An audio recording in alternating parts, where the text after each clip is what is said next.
Katikkiro wa Buganda Charles Peter Mayiga akwasizza essaza ly'e Kyaggwe engabo ey'obuwanguzi bwe lyatuukako bwe lyanywa muganaaga akendo mu nkola y'emirimu n'obukulembeze. Entujjo y'olunaku luno ebadde mu ggulu Mukono ku kitebe ky'essaza ly'e Kyaggwe.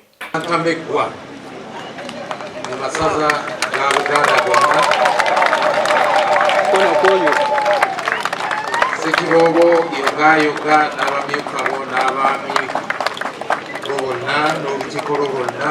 Katikkiro okutuuka ku ssaza yaniriziddwa minisita owa gavumenti ez'ebitundu Joseph Kawuki, Ssaabawolereza wa Buganda Christopher Bwanika, omwami wa Kabaka w'essaza ly'e Kyaggwe Lubanga Mulembya, abalabirizi okuli ow'Emukono James William Sebagala, owa Central Buganda eyawummula Jackson Matovu, Director w'essomero lya Muzza High School Kabembe Mukono, Ssaababendobendo Wilson Mukibi Muzzanganda n'abaweereza abalala bangi. Ab'amasaza ga Buganda 17 n'abamyuka bwabwe ssaako abaweereza abalala mu bitongole eby'enjawulo mu masaza ago beegasse ku munaabo ow'Ekyaggwe Ssekiboobo okukuza olunaku luno. Tambala ow'ekitiibwa Sulaiman Makala, Tina Kasujjo ow'ekitiibwa Jingo Mark Merenge namba 2, Tunzi ow'ekitiibwa Jackson Musiki, Kangaawo Omulangira Mulondo Ronald ow'ekitiibwa, Sewano ow'ekitiibwa Kisiriiza Kiberu, Wanaganya w'emirimu Ekooki ow'ekitiibwa Gertrude Nakalanse Bukwawo, Mbuubi ow'ekitiibwa Amalambowa Michael, ne Kayima ow'ekitiibwa Gabriel Kabonge Mukama wange. Era Mukama wange ne Kimbugwe ow'ekitiibwa Gerard Kyanjo. Ami Kabaka Tambala asooka n'owokubiri weebali. Amagezi ng'olusi mulala Ssaababendobendo Muzza ali awo ne mukyala we atukoze obulungi nti bw'okuba essimu akwata anaata kuma kukwata yadde abadde bize ku kisakaate n'ennusu taata amazzi tuli bakunywa yagatuwadde. Dokita Mayiga Lulume yayise babaka banne ne bafunira kadde kamu n'emitwalo 75. Sente ezo zaaweereddwa bwe ziti kuba Katikkiro watuyigiriza obwerufu. Omubaka omukyala yatuweereza emitwalo 5 mumukubire engalo. Omubaka Fred Kayondo n'atuweereza emitwalo 5 mumukubire mu ngalo. Omubaka Dr. Lulume n'atuweereza emitwalo 5 mumukubire mu ngalo. Omubaka Mulima Mayuli n'atuweereza emitwalo 25 mumukubire mu ngalo. Lwaki basomye tulina ababaka bangi obwerufu bujja kuyambanga omuntu okwongeramu amaanyi n'okujjukira gy'ava alina kutumujjukirenga okusinzira ku Ab'amagombolola agakola amasaza ago abaweereza ab'enjawulo okuli abava mu gavumenti eya wakati nga bano bakulembeddwa RDC w'Emukono Hajat Fatuma Ndisa Bannabitaka, ababaka ba Parliament okuli ow'Erugazi Municipality Stephen Selubula n'abalala bangi. Katikkiro asoose kwesogga mbuga ya Ssekiboobo okulambula ebikolebwa oluvannyuma n'ayolekera olusiisira lw'ekitongole ky'ebyobulambuzi eky'essaza nga bw'avudde wano bamututte mu mmezesezo ly'emmwanyi ery'essaza nalyo n'alirambula. Lujja ku ky'olunaku lumu ate mukamwa w'ekitiibwa tukuyite ekika kimpeewo yukaza akabbiro akabuli Kyaggwe ate ekungu waliyo ki ekinge eno gye bayita ekungu mu Kyaggwe. Kati kungu yava eno era bedi bagamba ejjinja eryava eno nelidda eri naye ng'obutaka mwebale bannaye abakuuma ebyobulambuzi ebintu bino tukuumiramu ebintu byaffe bingi olwekyo mubeebaza nnyo era mugende mu maaso. Katikkiro alagiddwa ebirabo ebimuweereddwa ab'essaza ly'e Kyaggwe.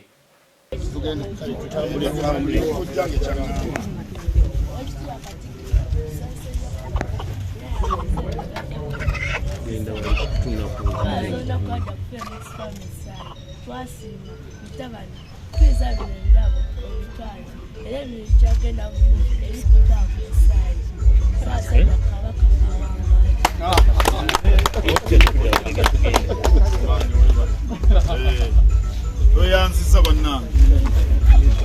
Oyanziza nnyo.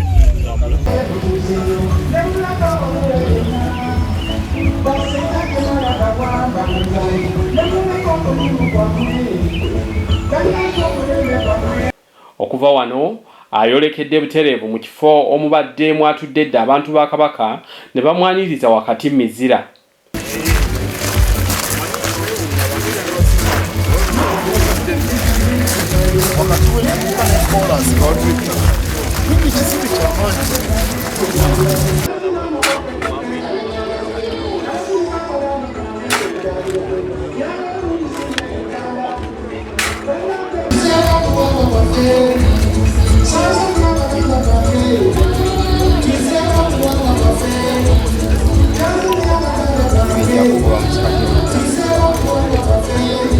Amaanyi gatwaniriza ow'ekitiibwa Charles Peter Mayiga Katikkiro wa Buganda Mabula Kalichobru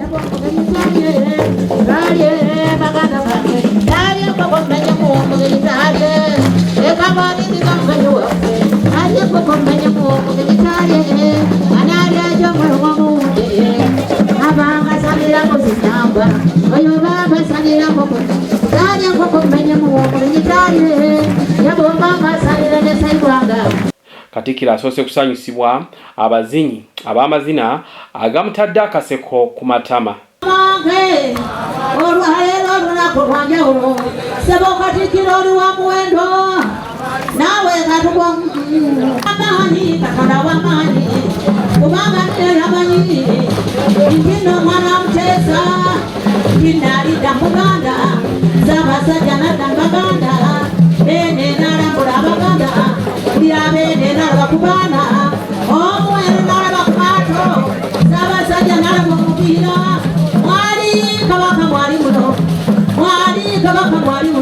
N'abayizi b'essomero lya Muzza High School nabo bayimbye ennyimba okuli olutendereza Maama Nnaabagereka Sylvia Nagginda olw'omulimu ogw'ekisakaate kye yatandika nga kino ku mulundi guno kigenda kubeera Kyaggwe era ku ssomero lya Muzza.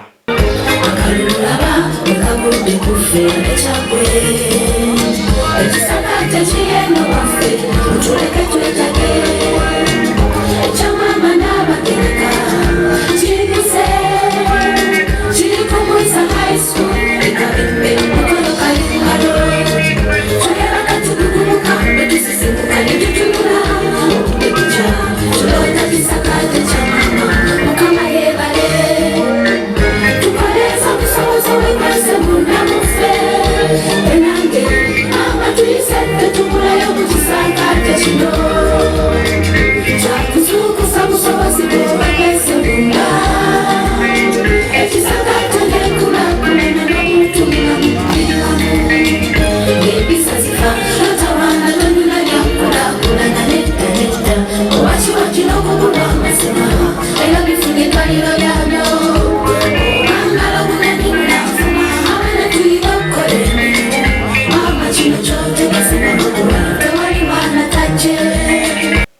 Bano era bayimbye oluyimba olutendereza emirimu egikoleddwa Katikkiro Charles Peter Mayiga egiyambye okutumbula Buganda n'okusobola okugituusa ku ntikko.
abasaza b'e Kyaggwe olw'okuba abasaale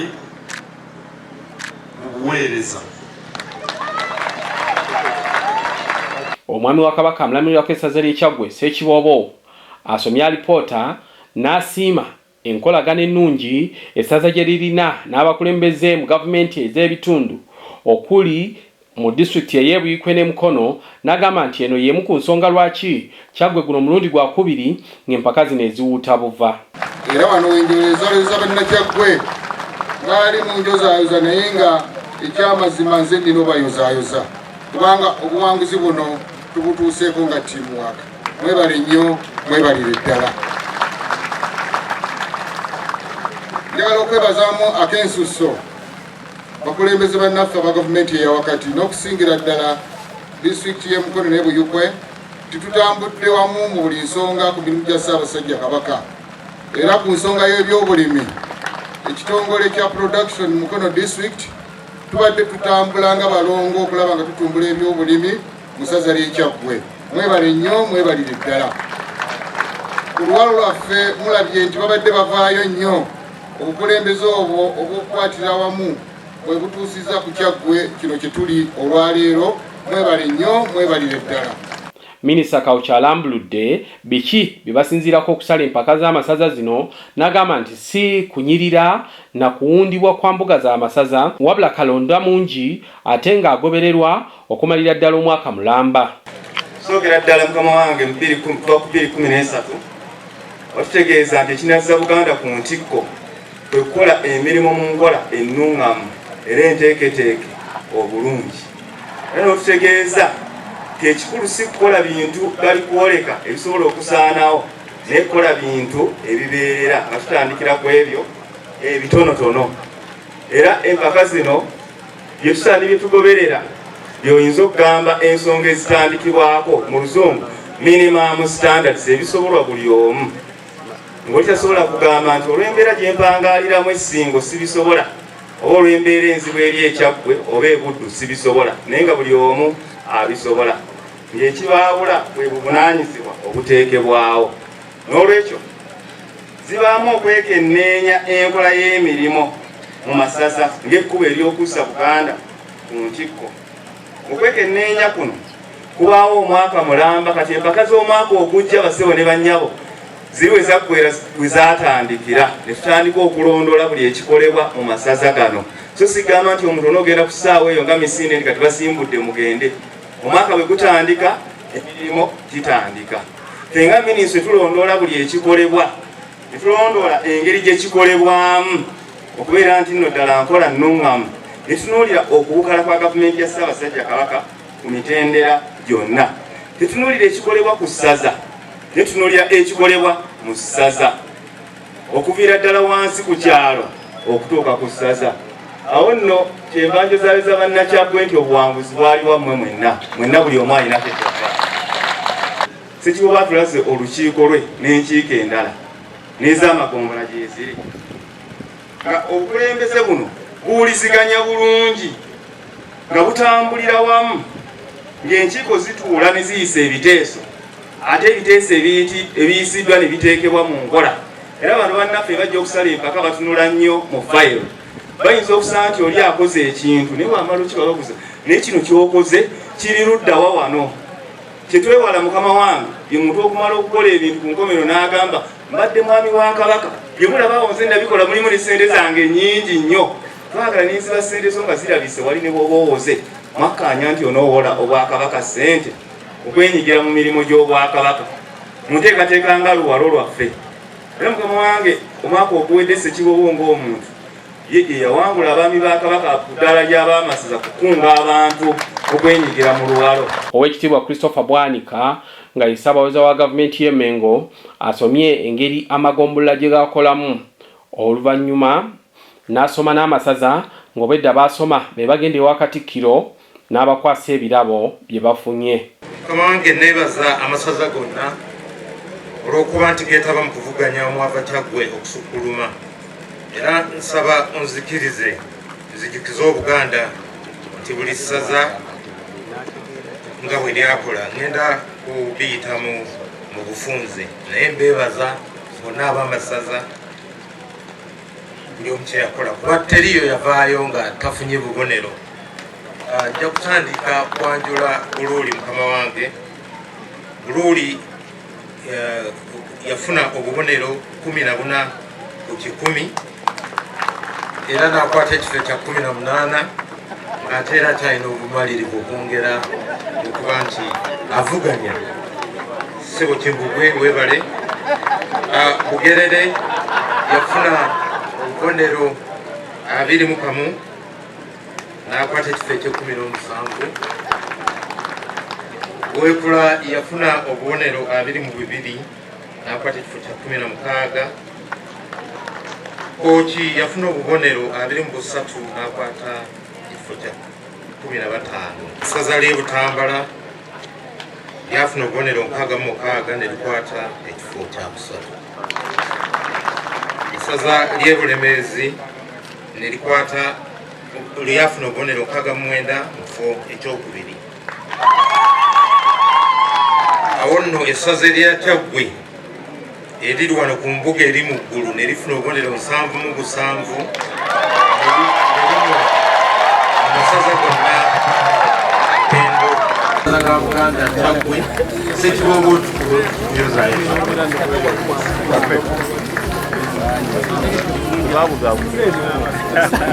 Kyaggwe bagamba n'omwaka ogujja tujja kukomawo mukulu.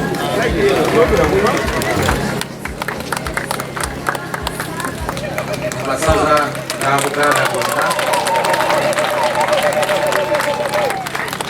Ssekiboobo yogayoga n'abamyukabo n'abaami bonna n'olukiiko lwo bonna n'abantu ba Kyaggwe. Katikkiro mu kwogera kwe asiimye enteekateeka eno n'abagiwomyemu omutwe mu Bwakabaka bwa Buganda nga anokoddeyo Minisita Kawuki n'agamba nti eyambye okuzza Buganda ku maapu mu nkola ey'emirimu n'obuweereza. Webale kutwaniriza bulungi nze ne benzize nabo n'olw'okwagala bye mwolesa mu kukola emirimu Kabaka gye yabakwasa. Bassebo ne bannyabo mwebale nnyo mwebale. Buli bbanga eriyitawo tulabawo enjawulo okugenda mu maaso kulabika ate nga kw'amaanyi ng'ekyo kiva ku ngeri abaami ba Kabaka gye bakolamu emirimu. Bassebo ne bannyabo mwebale nnyo mwebale. Njozaayoza Kyaggwe nate olw'okuddiŋŋana obusukkulumu mu masaza gonna mu ntambuza y'emirimu okutwaliza awamu.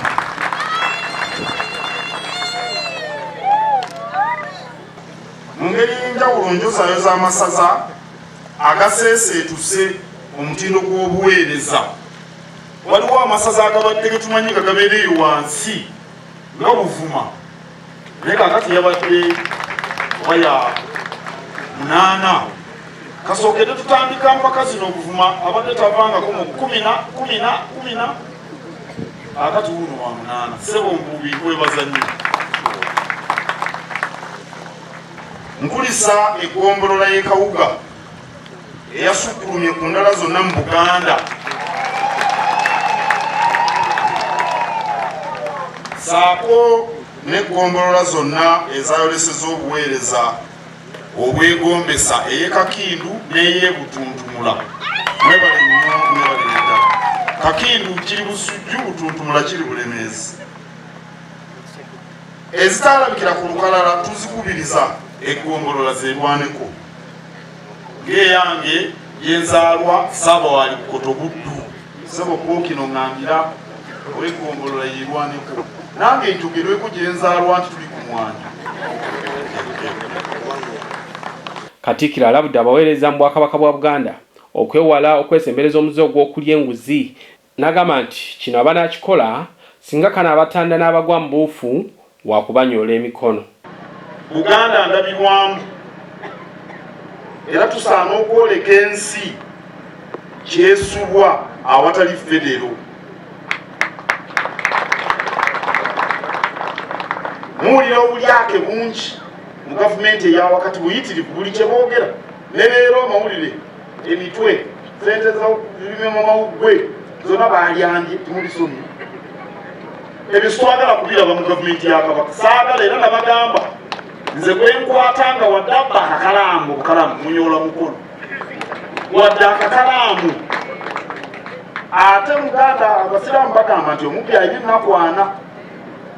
Oyinza okukabba leero ne sikumanya naye wasinaawera ennaku 4 nga nkutegedde nga nkunyoola omukono. Saagala balyake sikolagana nabo. Abantu ab'enjawulo omuli RDC Ndisaba, omubaka wa Parliament wa municipality y'e Lugazi Stephen Sselubula Musomesa n'omukulu w'essomero lya Muzza High School Harriet Anet Tusime boogedde ku buwanguzi bw'essaza ly'e Kyaggwe. Ndisaba omubaka wa pulezidenti owa disitulikiti y'e Mukono nga mu Kyaggwe ng'essaza tuyozaayoza abakulu bonna abakola n'owekitiibwa Ssekiboobo, Mulembya, Ogere n'olukiiko lwe lwonna lw'okola nabo n'abaami bonna ab'amagombolola ate era nga amagombolola mu Kyaggwe ow'ekitiibwa Matovu Vincent ow'essaza Kawuga ow'egombolola Kawuga era y'omu ku gombolola eryasinga n'olwekyo tubayozaayoza kubanga bulungi bwansi kyekimu ku bintu ebituyamba nga ffe gavumenti eya wakati nti abantu baba bafaayo okukola emirimu mu bitundu byabwe gamba ng'okuyamba ku baana abakosefu gamba ng'okuyamba ku bakadde abalina ennyumba ezitonya gamba ng'okukola ku makubo okukola ebyo ebintu mu kitundu ebyetaagisa byebimu ku biweesa obubonero okufumba okusimba emmere mu maka gaffe okusimba emmwanyi ne tuba nga tetulina nnyo bwetaavu kututwala kusabiriza kwegamba tuli basanyufu nnyo nga bannakyaggwe ate tuyozaayoza bannakyaggwe bonna wessaza n'amagombolola agasinga n'ag'amalala nago tugeebaza kubanga empaka zibeeramu abantu ab'ebiti eby'enjawulo. Nze Sylvia Stephen Kinaalwa member of Parliament wa Lugazi municipality musaza Ssaabasajja Kabaka ery'e Kyaggwe. Newankubadde biri bwe bityo naye era twagadde okuloopera Ssaabasajja Kabaka ne Mukuumaddamula okusoomoozebwa okuli mu ssaza lye ery'e Kyaggwe okugeza ebibira bye ebitwaliddwa abantu ba mutamanya ngamba ebibira by'e Namaziina Nakizza n'okutegeeza nti ekibira kye kyamabira abantu balinamu ebyapa obunafu buno nga buva ku nkola ya gavumenti eya wakati kubanga ebakwataganya ekibira kino era bavunaanyizibwa okuteekamu abantu abaddukanya ekibira naye sebo tukuloopera ekibira kya Ssaabasajja Kabaka kubanga kiri mu Kyaggwe abantu bakisalamu ebyapa era balina ebyapa eby'obwannannyini ku bibira. Enkola eno egenda kukosa obutonde bwaffe mu Kyaggwe. Edda bagambanga essaza ly'e Kyaggwe lyeyitana dry season oba ekyeya naye wetwogerera ekyeya kigenda kitukuba ennaku ezimu era twagala okuloopera Ssaabasajja nti enkola y'ekibbattaka ekyali muno nnyo mu ssaza lye ery'e Kyaggwe abantu baffe bajonyeseddwa mu bitundu by'e Buikwe n'ebitundu ebirala. Egombolola y'essi miranga myereere ery'embeera eno eri abantu baffe. Amannya gange nze Tusime Anet Harriet omukulembeze w'essomero erya Muzza High School Kabembe. Abamuzza tuwulire essanyu ery'amaanyi nga ffe abali mu Kyaggwe. Olwaleero Katikkiro Peter Mayiga azze kwebaza Kyaggwe olwa okusukkuluma kwe baasukkuluma mu kukola emirimu gy'Obwakabaka.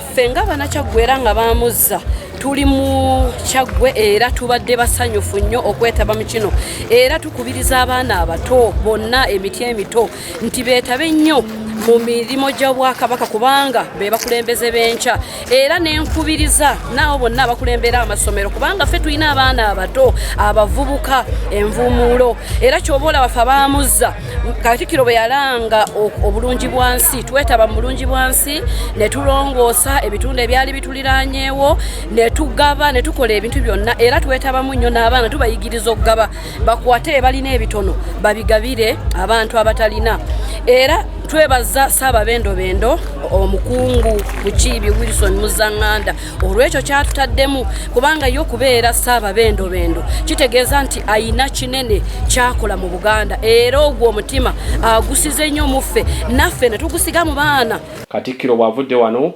yeeyongeddeyo ku woteeri ya gavana ey'omu ku basuubuzi mu Mukono Frank Mpobe esangibwa mu Kikooza mu municipality y'e Mukono ng'eno agiguddewo n'akunga Abaganda okuwagirigana mu mirimu gye bakola. Ntwala omukisa guno okukwaniriza nze wamu ne mukyala wange ow'enseenene Ssaabataata Katikkiro wamu n'abagenyi abakuwerekeddeko bannyawo ne bassebo mu biti byammwe eno Gavana Hotel tubaaniriza nnyo era mbakuutira tuwagirigane mu mirimu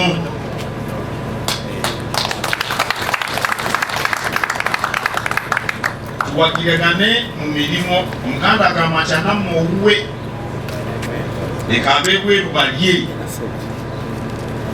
Bw'obanga omusajja ono ava eBokota ow'Engonge muto wa Godfrey Kyeswa ng'akoze ekifo nga kino, gwe n'olinda Father Boss y'anaamuwagira. Father Boss aliddawo. Father Boss kirungi naye amuwagire. Naye ate ow'Engonge eyasula wano tuwagiragane. Y'engeri yokka ey'okkuza ensi eno bannange. Bwe tunaawagiragana mu mirimu gyaffe fenna tujja kugenda emikisa gyaffe gigenda gigaziwa. Ate emikisa bwe gigaziwa buli omu gimusitula. Kale bannakyagwe bakoola, banna abatambula, mwina mujja wano ku Governor's Hotel, muwulemu, mulye musanyuke. Katikkiro waffe omulungi. Ebiseera bigere gyammwe. Ekifaananyi kya Reverend Fathers abatukoze obuwangu bwenno bannaaye. RDC baffe.